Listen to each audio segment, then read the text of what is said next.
So today, sir, my name is Ferdinand Pami Padilla, and this is my topic, the basic concept of patriotism. What is patriotism? The word patriotism is a noun that means devoted, love, support, and defense one's country, national loyalty. Patriotism, national pride, is a sense of love, dedication, and attachment to a country, and an alliance with other people who share the same impression. This attachment can be a mixture of many distinct emotions, including ethnic, cultural, or political, historical events related to one's own country. So, ang patriotism is yung palitaw, devoted ka sa isang country. For example, country is yung about sa iyong culture. If ang iyong culture is different from other, and then you still cooperate with others, that is called patriotism. Next is, what is patriotism? Patriotism inspires a man to do everything just and fair for the well-being and betterment of the country. This is the quality that impels a man to sacrifice his own interest, comfort, pleasure, and even his life for the sake of his or her country. So, an example natin patriotism is just and fair. So, dili siya gusto na ano pa yun, malamangan kahit tungkol sa mga pabor-pabor, kay isang mali, i-straight na gihapon, okay na, kay tungkol ibali na sakto, pero dili fair yun siya sa tanan, which is dedicated siya para sa ila kalambuan sa ila country. For example, ini is among nato mga police, army, PSG, and etc. So, na-serve sila sa ato country with just and fair to everyone. So, bis ka magtiguwa, bata, fair na nila pagka-disseminate or pagtagad sa isa't isa. So, next is, what is patriotism yapon? The English word patriot is first known in Elizabethan period. So, may siya dedication towards a country. May siya. It originated from the Latin 6th century patriota, meaning countryman. From the Greek, patriots, meaning from the same nation, patris, meaning fatherland, by Liddell and Scott in 2013. So, magyapon ko siya different languages, pero the same ang iya meaning, which is dedicated love and affection towards a country. Good day, sir. I'm Joel Louis Paz. My topic is difference between patriotism and nationalism. Well, the term patriotism and nationalism was once regarded as synonymous, distinct connections were assumed. So means nationalism and patriotism is may napagkaparehas na similar sila. Then, well, both are people's feelings of affection for their nation. The values on which they are based are very distinct. Patriotism feelings are based on their country's specific values like liberty, justice, and equality. The patriot thinks that both their country's state system and the individuals are inherently good and working together to achieve a better quality of life. So, meaning ng patriotism ng kanyang tanaw siya na i-capacity ng isang country kung di manayaw o wala siya selfish.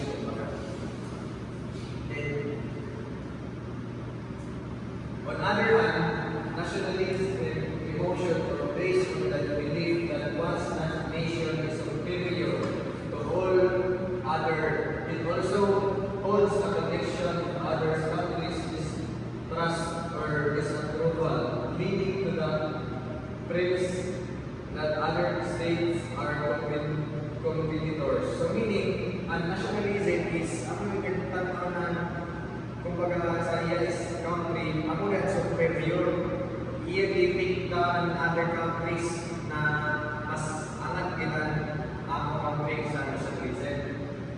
patriots do not degrade other countries automatically, nationalists do. So meaning, ang patriots, dili niya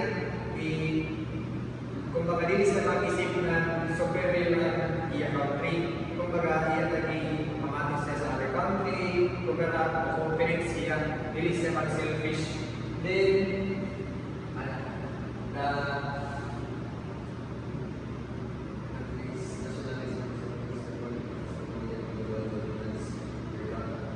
nationalism is the polar opposite of the globalism by its protectionist belief. So, pasabot na ini, ang nationalism ngayon ang i-focus na sila sa other country. Then, ang globalism is ako yung cooperate sa other country. Kumbaga naging paano siya cooperate may ilang connection sa isa't isa sa atin.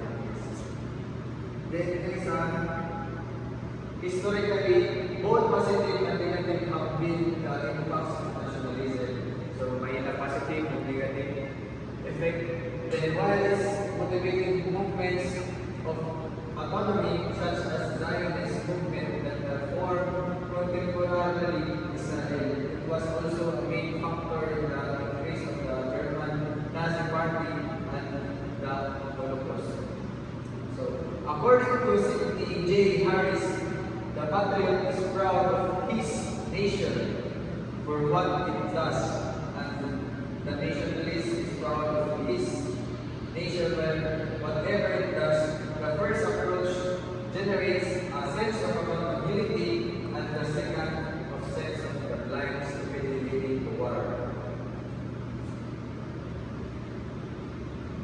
So, ang mga example ng patriotism, there are countless ways of showing patriotism standing by for the national anthem and reciting the pledge of alliance are obvious ones. So, sa pangalan standing by for the national anthem, ang meron pag example sa ato national anthem, for example, flag sa kami sa ato school.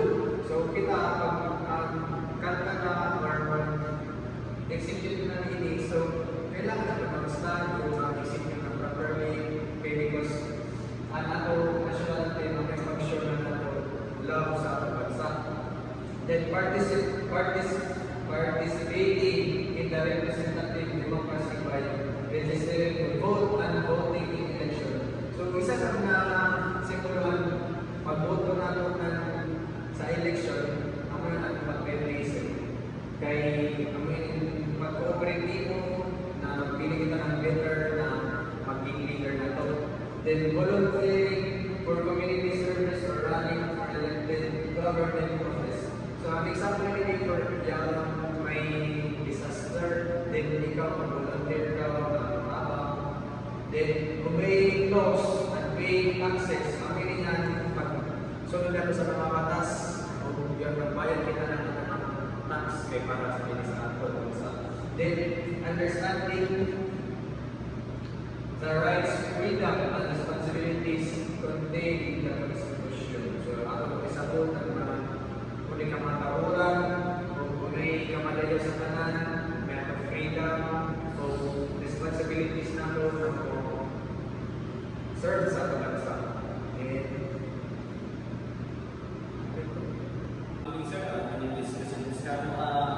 Ini sir sa topic ng time so patriotism of duty.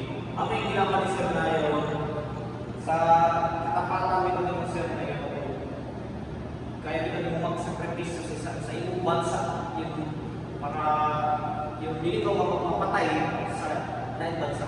Nanigid ko sa iyong magiging loyal ba yung pag-ground sa Pilipinas, yung apel pulis, sundalo, Air Force o Navy, Marine, tanan yung kibali sa iyong magsakripisyo para sa inaman sa iyong kibali yun, dili sa lang na naglingkod ka na lang, basta na lang kibali ng lingkod ka para sa bansa niyo na ipagtanggol yung anak ko patay. Good evening, sir.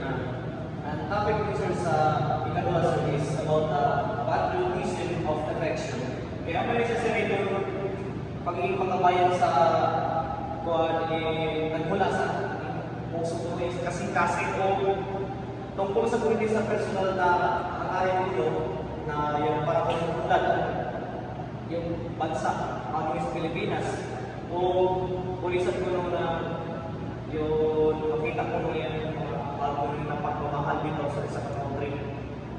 O sa patriotism of today is pinapakita sa kanila sir na dili na po sa laon na makapil ko ng sundalo o pulis o uno pa ng mga organization na yaman sa Pilipinas na para ka lang na magkabali na kuwag ka yung mahimo pa ng bayani sa iyaw gani sa Pilipinas kay para na lang malaman pa na kuwan. Bisan civilian na ka, kung ikaw mahimo na kuwan as a hero gani sa Pilipinas nakibali yung kung isa mo na yung tanggol ang Pilipinas, yung emergency, o na ipakita niyo ba na dili mo ni daw ko na ako country. Bali paglaban niyo, wala mapatay ka o pas lamang, mapatay ka na sa hindi na country. Next na lang. Today, sir, I have been served for you. So, now the topic is patriotism manners. So, patriotism manners is ang mayon pag may mapapatiran na national anthem, mo ano pa kayo mo respeto. Ito ay ikaw. Ang good example, the panahon ko sa hallway, may mintingog na pagpagsagawin, ulo pang hinira. So, ito, kung ano pa kayo, kung imong i-kuwala na yung pag sa pagmahalag ng respeto sa imong national anthem. So, ang leader na niya, iya purpose is imo siya ay respeto na nimo national anthem kay amo na niya kapan sa iyo. So, tanan niyo sila, bisan sino na kuwan, respeto ko kayo kung anong kay amo sa iyo kuwan, wala pa yung national, hindi mo nag-identify kuwan. Sa alam ng Pinoy, ang magiging ng kuwan, national anthem. So, ako.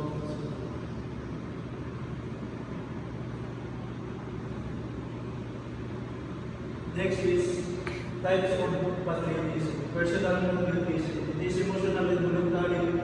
The patriot adherence to certain patriotic values such as respect for the flag or the honoring of veterans. Other special professional patriotism include enlisting the army, public service, and participant in the political process through voting for other forms of activism. So, on personal patriotism series, grabe siya ka, personal, grabe siya ka, kaugaling pagmahal sa iyong country, na kung magbutar siya, iya kayo piliyon kung sino yung madayaw mo, lingkod sa iyong posisyon, kami niya ipili na personal. Iya kayo personalize na niya pagka-patriotism sa bansa. Nagpili siya ng madayaw na mga butante, mga lingkod para lamang muna nato bayan Pinas. Two is official patriotism promoted by the government, which has a high symbolic and ceremonial content. Ini sa official patriotism, di ba, may mga holiday yun, Independence Day.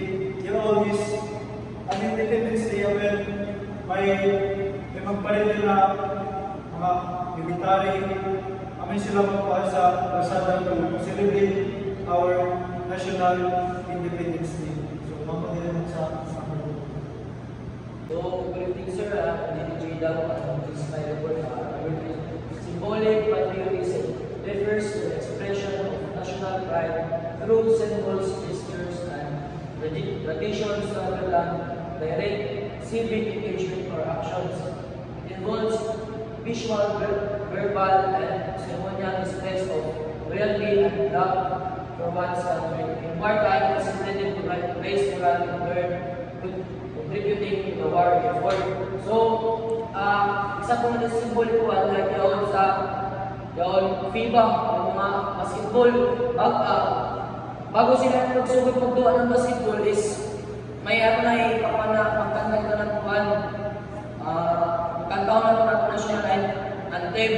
Tapos yan, di ba, kantaon na national anthem na ito, tapos ikutang na ito na ito kung hindi. Sa inyo siya para respeto sa ato buwan, country. So, mani, wartime is intended to raise morale in turn contributing to the war. Di ba, lang na lang, mag-gira. Banda, example lang, mag-gira. Kita, para makagana ko ng military ng moral, yun, anong flag is, butang ako naman ako ng flag na ito, anong bahay, naman, by raising our flag, para makita na natin po na, ay God, hindi na country is worth dying for, kumalik. Okay na ang mga patay, basta hindi na country. So, sunod. So, peacetime patriotism refers to the expressions of love, loyalty, and dedication to one's country during times of instability. Rather than in war or crisis, it focuses on nation building, civic engagement, and cultural pride. Without the urgency of national defense, cannot be so easily linked to an missionable gain for the state, but the patriot does not see it as. So, sa peacetime patriotism, so makita nyo na ang patawag na is nation building like yun, improve natin ang country like yun. Ako as a citizen, participate ako sa mga kuwan like yun, planting, may kuwan, para maka-improve sa ating environment like yun. Tapos, another example is yun, may kuwan yun, may showing our kuwan, culture. Makita natin ang culture na, ay ako yung Pilipino, may ilagay ang kuwan para yun, mag-participate ko sa mga cultural festival, yung mga inana, para makita mo ano ba yun ang culture sa Pilipinas. So,